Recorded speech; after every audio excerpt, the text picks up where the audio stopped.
Hello and welcome to the Pettis Suspension and Breaks Outer East Football Netball Show, brought to you by Gameface. I'm Adam Miller, and once again alongside me is Steph Barkers. We're back for season 2025. Good afternoon, Steph. Oh my God, I can't believe it. We're already at episode 1. This is crazy, but I am so excited to do this preseason episode, Aiden. We have so much to talk about today. We most certainly do. Plenty of recruits, and that's what we're going to be looking at in today's show. So taking a look at that, we will firstly give you some of our preludes for episode 1. All your preseason news, and there is plenty to talk about. Absolutely. We're going to take a look at new recruits and transfers as we head into season 2025. Got an interview with the new head of umpiring, Peter James. We have a very special in-studio guest today, Ryan Handley, who is Powelltown's new playing coach for senior football. And of course, a huge thank you to Pettis Suspension and Breaks, our new partner of the Outer East Football Netball Show. All right, let's jump into this episode's better news. Big news this week. 2 new teams will be in our senior women's competition this season, with Yay FNC getting a team together, Mount Evelyn rejoining our competition after a stint in the EFNL. Veterans is officially back in 2025 after a year off, with 5 teams taking the field this season. So we've got Yarra Glen, Officer, Belgrave, Gembrook Cockatoo and Mount Evelyn. If you want to join in and play vets this year, reach out to any of those clubs and I'm sure they'd be happy to have you.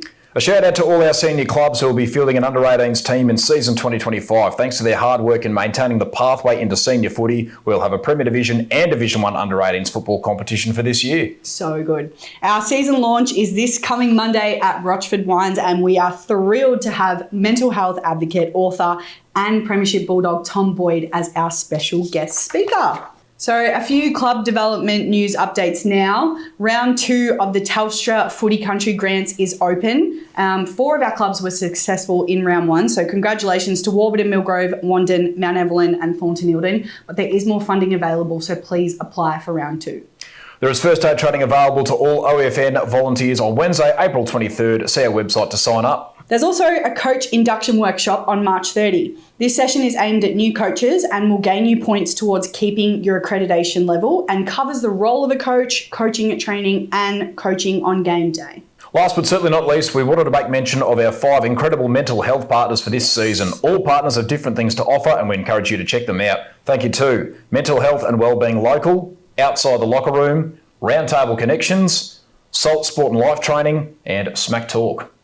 Finally, nominations for the SSA Sports April Coach of the Month are now open. So this year there are 6 categories and a coach from each category out of junior football, under-18s football, senior football, women and girls, open netball and unders netball will win a $100 voucher from SSA Sports every month. So that's $600 a month that SSA Sports are giving away to support our coaches. So make sure you nominate them. SSA Sports provides sporting equipment to our clubs. So nominate your coach, get them a voucher, and then they'll be able to get some gear that will help them on training and game day.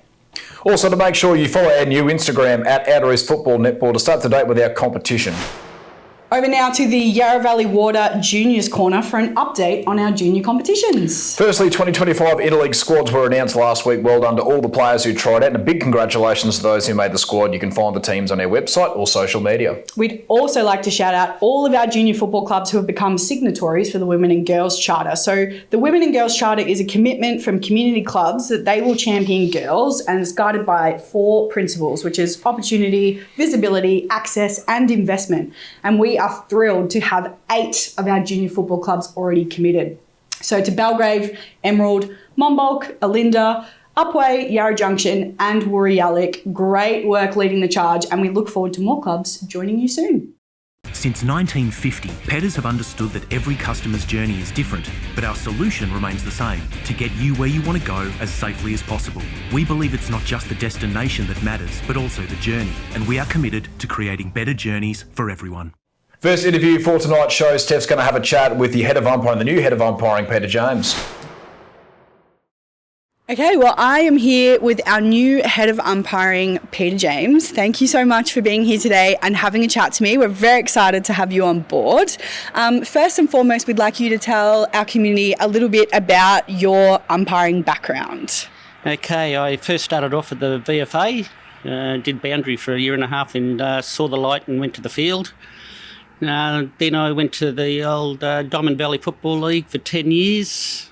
Then after that I went to the amateurs, so VAFA, and until last year, so for 25 years I was there, and So the last 6 years I've been involved with the Northern Football Netball League as junior coach, and last year boundary umpire appointments and still the junior coach. And in between I've done a lot of schoolboys, APS, AGSV and Vic Metro Masters for about 25 years. What do you feel like you will bring to this group, and what do you want to get out of this group in this new role? Hopefully just bring everyone back together again, get the environment as a team, because we are the third team out in the ground, just in general development and improvement, and hopefully they get their decisions right. Yeah, perfect. What are you most looking forward to about being involved in our competition and I guess this new opportunity and new structure? Really excited with this opportunity, meeting new people, new umpires, new clubs. I've never sort of been out this side before. That's basically really excitement of meeting new people. With the Monday night training, which is at Officer and a joint initiative with Southeast, can you just tell me a little bit about what that offers our umpires? Yeah, there's a lot of umpires that are over the Southeast way and they haven't really got a pathway. So that's sort of a joint venture between ourselves and Southeast. They've got somewhere to look forward to, especially when they get to senior football or under 18s and above. So what do you think the junior umpires will get out of these 2 training nights each week? I think with the improvement, development and encouragement to umpire better and increase the numbers too, which is good. It's working out well at the moment. Last but not least, what do you want the umpiring group to become over this next season? Do you have any goals or outcomes that you're trying to achieve? Yeah, just as I said before, probably their development, improvement, and just general enjoyment of the game and be a part of it, because they got the best seat in the house. Perfect. Well, thank you so much. We're really looking forward to having you on board this season, and I know all the umpires are very excited. And yeah, we look forward to popping down to training one time. You're welcome. Now it is a moment you've all been waiting for. We are going to chat about new recruits or transfers that we are super excited to see in 2025. I'm going to kick things off with Kiara Shea, Ryan Bader at Wandon Football Netball Club. So teammate Chloe Stokes gave us a bit of intel here. There are 3 Ryan Bader sisters. All are elite basketballers, but they're giving footy a go. And Kiara Shea has been recruited this year. Her older sister's already played with Wandon for the past 2 seasons. Next, they hope to get the youngest sister, Zykaya, on board and have all 3 sisters playing in their side. So these girls are expected to form a huge part of Wandon's midfield this season. As we know, last season they improved game after game, so it will be great to keep an eye on Kiara Shea. Next, we'll take a look at Austin Smith going to the Yarra Glen Footy Netball Club. Austin is returning to the River Pigs from Mooroolbark. There has been a huge buzz at the club and on social media about this guy. He has a very impressive rap sheet with multiple club BNFs and Team of the Year appearances and a league BNF. He's only 26 years old. He's been put straight into Yarra Glen's leadership group, and he will be a very exciting one to keep an eye on this season. Well, next up, Robbie Nahas going to Gembrook Cockatoo. Of course, a former North Melbourne and Richmond speedster. Robbie Nahas will join the Brookers and be coached by his great mate and former Roos teammate Michael Ferrito. Michael said he'll be a great get for us. He just brings a wealth of knowledge and experience wrapped for the get. Next up, we've got Ava Upton, who is at Mount Evelyn this season, but has transferred across from Wandon. So she's North East Blazers VNL Reserves captain, has a wealth of A-grade and finals experience already at such a young age. And in joining the Rovers, she can continue to be mentored by her VNL teammates, Caitlin Black and Ella Bayless. So being such a young age and already so accomplished, that is a huge pickup for the Rovers. Most certainly. Next up, Cooper Coley from the Seville Footy Netball Club. Cooper transfers over to the Blues this year from Mount Evelyn. He's just 21 and he's already a dual under-19s BNF winner and had a top 5 finish in the seniors best and fairest and the seniors and finals experience. He'll be a very exciting addition to the Blues this year. Absolutely. Of course, we have Luke Spalding, who is moving from Yarra Junction over to Emerald. He comes to the Bombers off the back of making the 2024 Division 1 Team of the Year and winning Yarra Junction's Best and Fairest. And in fact, last year, he only missed 1 Team of the Week nomination and was dominant in the backline all season. So huge for Emerald there. Heading up to Wandon Football Netball Club. While Wandon may have lost Ava Upton, they have picked up Maddie Wallmeyer, the vice-captain of North East Blaze Championship squad. Maddie has a wealth of experience and will not only be playing for the Bulldogs in A grade, but she's also going to be an assistant coach of the B, C and D grade sides. Huge. And lastly, Jess Kennedy going to Yay FNC, boasting AFLW and VFLW experience with Carlton and Richmond respectively. Jess has taken the role of Yay's inaugural senior women's coach, bringing an enormous amount of experience, talent and leadership to a new team in our competition. She'll also play in the side this season. Last but not least, we wanted to highlight Ryan Handley from Powelltown Football Netball Club. He is the new playing coach. He signed on for 2025 and 2026. Ryan, thank you for joining us in the studio. We really appreciate having you in, of course, for our first episode of the 2025 season. Before we get into your exciting new role at the Powelltown Footy Netball Club, can we also just talk a little bit about your time at Blackrock in the Southern League, where you took the Jets from second last on the ladder to a premiership in 2022? Thanks for having us, Aidan and crew. It's lovely to be here. Come from Blackrock, so in the Southern Football Netball League, predominantly spent, I guess, the last portion of my career there, 6 to 7 years at Blackrock Footy Club. Sort of started off in the Eastern League and played a fair bit of footy at Bayswater and Mitcham. And then towards the back end, I sort of was always going to, at the latter stage of my playing days, go back to Blackrock, sort of where I grew up, where my dad was sort of president. So I guess a really fulfilling time for me there, to be able to sort of go back to my grassroots, back to where I grew up, and then to be able to sort of take the reins and coach. And not only coach, I guess to help sort of infiltrate a little bit more, I guess maybe a semi sort of professionalism type base, some new recruits, new personnel, and then to ultimately get the success, mate, was awesome. Yep. What made you want to get involved with Powelltown? To be honest, it was a fleeting conversation with President Jeff Mooney, but that's all it really was, and I never really gave it too much thought. Didn't really channel it too much within myself. But one of my best mates, Shannon Halliday, and his Benny Ratton, one of the club greats or league legends, they worked together, so they sort of coincided a little bit with sort of getting Moons to get in contact with me. So that's where sort of the seed was planted. And from there it sort of grew some legs. Your netball program struggled a bit with numbers last season, and this year you've got 5 teams together into the competition. Can you talk a bit about building that relationship with the netball program and the importance of having all teams connected and buying into the club? Well, I think this is just sort of one for mine, coming from metropolitan football, where the presence of perhaps netballing and footballing, I guess, togetherness or community isn't quite as strong as what it gets with the romance and the novelty of it being in country clubs. So that was really a great attraction for me, particularly with the, I guess, coming up the hill out of East, a strong contingency regarding their footballing and netballing programs as one. So there's 4 to 5 netball teams at the moment, and I'm not too privy or haven't been shed too much light on how they went sort of last year. But Erin Mullen is a new senior netballing coach. She's doing a terrific job, just with an influx of new personnel, new girls who are super keen, and also just the age demographic of girls coming in who are young, who are keen to sort of participate in community sports, a huge plus, and the program is looking really strong. Yep. What are your goals for the senior footy side in 2025? Oh, flag, no. I guess goals for us, we're starting at the bottom. We obviously had really, really great success under Jared Bayless for a couple of years, where the boys, for 2 to 3 years, obviously won back-to-back flags, but for 3 years there were quite prominent. And we did really, really well. Fell away through to personnel and other sort of issues with the natural sort of evolution of football clubs as they go through.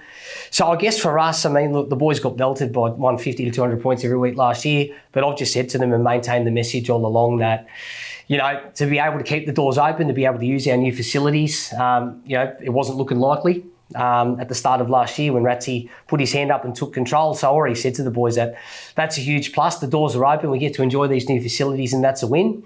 So we're just going to go about sort of rebuilding the club, instilling a little bit of hope and faith back in the joint. I think it's a bit of a cultural shock from having to go from back-to-back flags to almost going, well, is this still going to be here? Because not too many clubs come back from recess. So we're in the business of selling hope, and that's what we're going to do, and hopefully pick up a few wins along the way, mate. Most certainly. As you've gotten to know the playing group across the pre-season, can you give us an insight into the feeling of the group heading into 2025 and any players that have been standouts for you so far? Yeah, the group's a good one. They're a bunch of characters. They're great boys, especially the OG Powley boys. Jakey Neal, Keggy, we call him Keggy, Kane McDonald, Dimmy. Said, why do they call you Dimmy? Likes Dim Sim. So there's some really colloquial sort of just some good characters amongst the sort of country footy club feeling. And I know that bringing the Metropolitan boys up the hill and then by sort of buying into the country sort of makeup, and I just think it's made for a really nice connection. Dean Roy, he's one of the original Powelltown boys, and apparently he hasn't ever done a pre-season, but you wouldn't actually know it from this pre-season. He's been absolutely firing on all cylinders, hasn't missed a session, been doing the extras. He's a beautiful player. I actually came and watched Powley a couple of last year for a game, and geez, he looked really good. He was a standout for mine. So with his pre-season, I think he's definitely going to be one to watch. And one of our new recruits, I think Joshy Cowan, I think, has hit the ground running, super fit. I didn't realise how fit he was, but just how well he moves for a big body midfielder. So he's put his best foot forward. He's got beautiful skills. I think he'll be pretty influential. You've obviously been able to bring a couple of recruits across from Blackrock and even just some of the other clubs from the Southern Footy League. How are they going to sort of fit into the side this year? They're just good boys. I mean, they're just first and foremost good blokes, good men, good boys. They just sort of bring a sense of, I guess, semi-professionalism, but just some buy-in. I think they're really sort of reliable, and that's what you want. You don't really want remarkable. You just want reliable. You know what you're going to get from these guys. They're going to rock up. You're going to get good representation at training. So first and foremost, they're great fellas. They've obviously got a great skill set when it comes to football. But they just do anything for each other, anything for their teammates, which is why a lot of them come from. They're dispersed from a fair portion, a fair way away, and for them to make the commitment and come and play for Powelltown is awesome. So I expect them to do really well on and off the field. Going back to your time at Southern, can you tell us a little bit about Liam Vertigan as a commentator and what you think about him? Verto's a great man. He's I love him. Bromance. So love you, Liam. He's really, really good fella. Got on really, really well with him. Always had a lot of time for Liam, and I guess vice versa. He sort of had a lot of time for me. Rolling his arm over at Ferntree Gully Cricket Club, where I used to play and captain coach as well. So it's sort of intertwined itself in nicely there, but always got on well with Liam. He's a good man. Ryan, got plenty of players this season who are travelling a fair way. It's no secret Powelltown's probably not the closest for most. You yourself coming from Rosebud, how long does it take you to get there, and why do you think so many people are willing to make that sort of commitment? Takes me, well, depending on, so I'm a chippy by trade, pretty flexible, so I own my own small construction company. So flexible with, I like to be prepared and like to be able to beat the traffic and leave early, so I'm very fortunate in that sense. Takes probably, depending where I'm working, hour 30, hour 45. So I do live in Rosebud and have played at Blackrock, work predominantly Bayside in the city and surrounding suburbs, so from servicing the Mornings Peninsula all the way up towards those areas. So for me, the travel's not a huge factor. I sort of get a little bit of downtime in the car, the radio's off, me and my thoughts. A little dangerous at times, but I do enjoy that aspect of it. So I guess, for me, I don't really put too much emphasis on the travel, but I mean, I guess it's just part of the challenge. I mean, as I said, they're the geographical challenges that sort of present with keeping this club not only relevant, but thriving and succeeding. And we're trying to find a really sustainable model, not only for the original Powelltown boys to thrive and succeed, but also for these guys who come from far away to have that really solid reason to come, and not only come, but just keep coming and keep contributing. And once you create that infectious landscape, it doesn't really matter where you come from. You're just there to work. Yep. Ryan, thank you very much for joining us in the studio, mate, and good luck for the season coming up. Thanks, Aidan. Thanks, mate.